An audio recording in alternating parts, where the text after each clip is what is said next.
Assalamu alaikum dear students. I hope that you all would be fine and safe at your homes.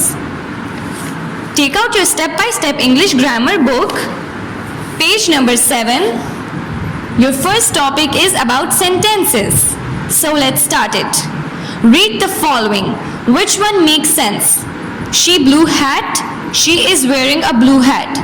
आप ये दोनों statements पढ़ें और आप बताएं कि इन दोनों में से कौन सा करेक्ट होगा, इन दोनों में से कौन सा आपको सेंस प्रोवाइड कर रहा है. शी ब्लू हैट, इसका तो कोई मतलब ना हुआ.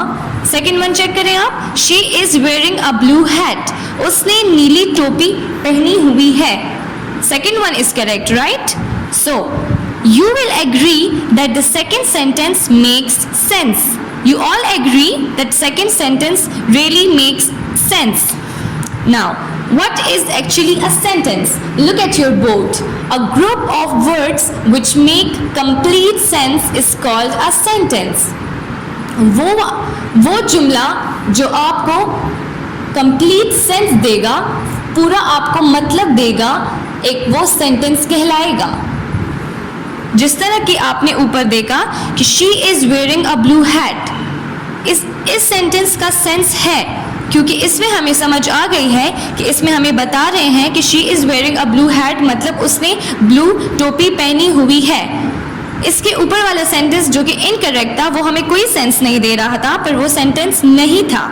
She is wearing a blue hat is a sentence because it is giving us a sense. ये हमें मतलब दे रहा है, इसमें हमें समझ आ रही है कि रीडर क्या कहना चाहते हैं. Second one is a sentence always begins with a capital letter. अब जो कि ये sentence होता है ये कैसे start होता है? इसका जो first word होता है वो हमेशा capital होता है, capital letter होता है इसका first word. थर्ड वन क्या होता है? A sentence must also have a verb to convey sense. अब एक सेंटेंस में verb का होना लाजमी है ताकि हमें मतलब समझ आ जाए जल्दी. फिर आता है there are 4 different types of sentences. First one is statement sentences, second one is interrogative sentences, third one is imperative sentences, fourth type is exclamatory sentences. First one is statement sentences. Statement sentences are those sentences which tells us something. Such sentences ends with a full stop. For example, Asia is the biggest continent. अब statement sentences कौन से होते हैं? वो sentences होते हैं जो कि which tells us something, जो कि हमें किसी चीज़ से आगाह करते हैं, किसी चीज़ के बारे में आगाह करते हैं. Such sentences end with a full stop. ये sentences कैसे end होते हैं, कैसे ख़त्म होते हैं?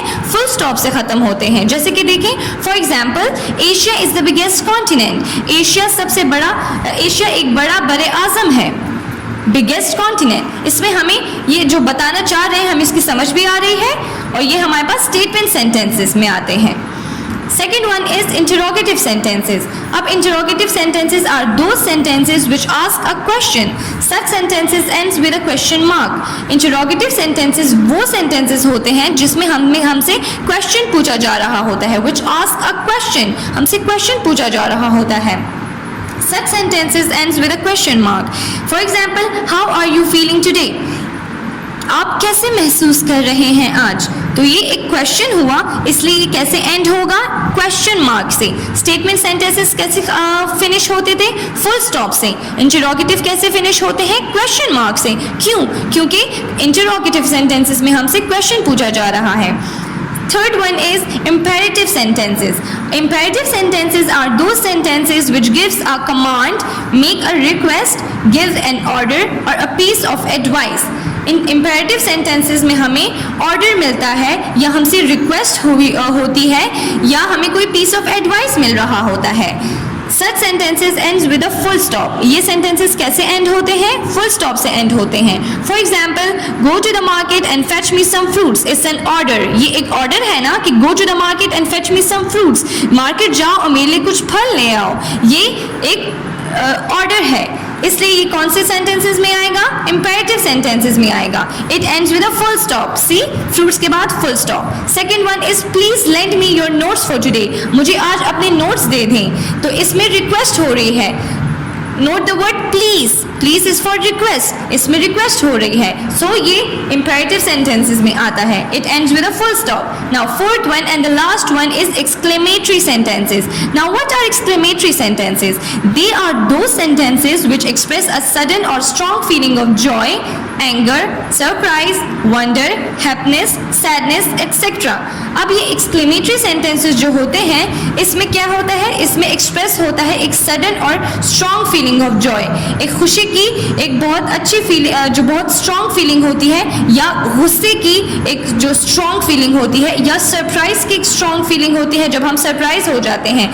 हमें हैप्पीनेस की जब स्ट्रॉन्ग फीलिंग होती है और जब सैडनेस की स्ट्रॉन्ग फीलिंग होती है, ये सारे फीलिंग्स किस चीज़ में आएंगे? एक्सक्लेमेटरी सेंटेंसेस में आएंगे.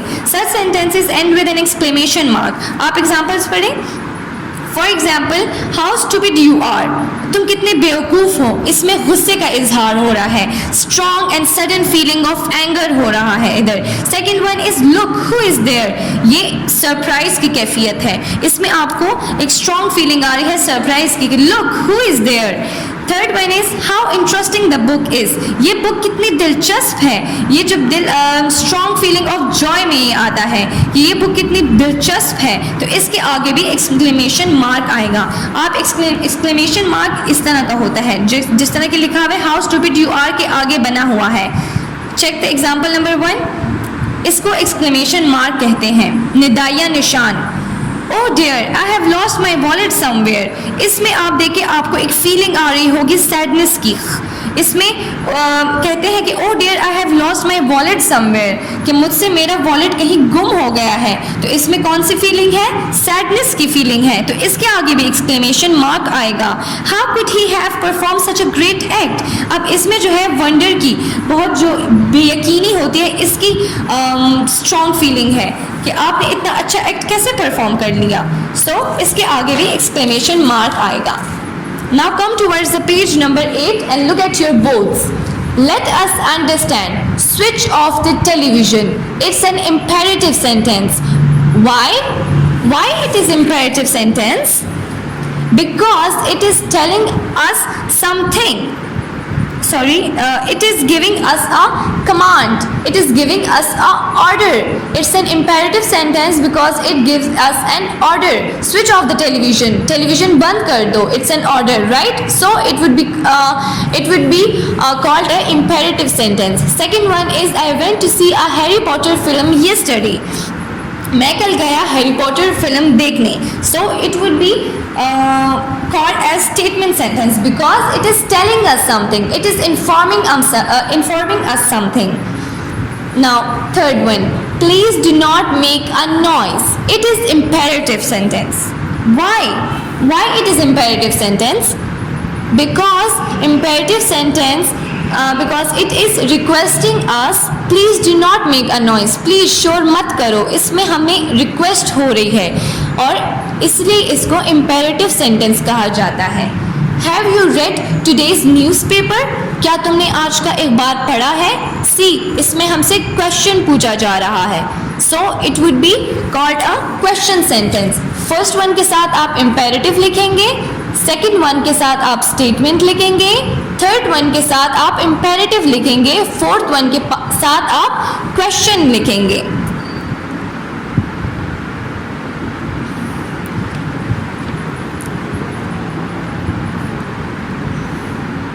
Practice exercise ABC. You all will do it at your homes. It is your homework for today. I hope it would be clear to all of you. Take care.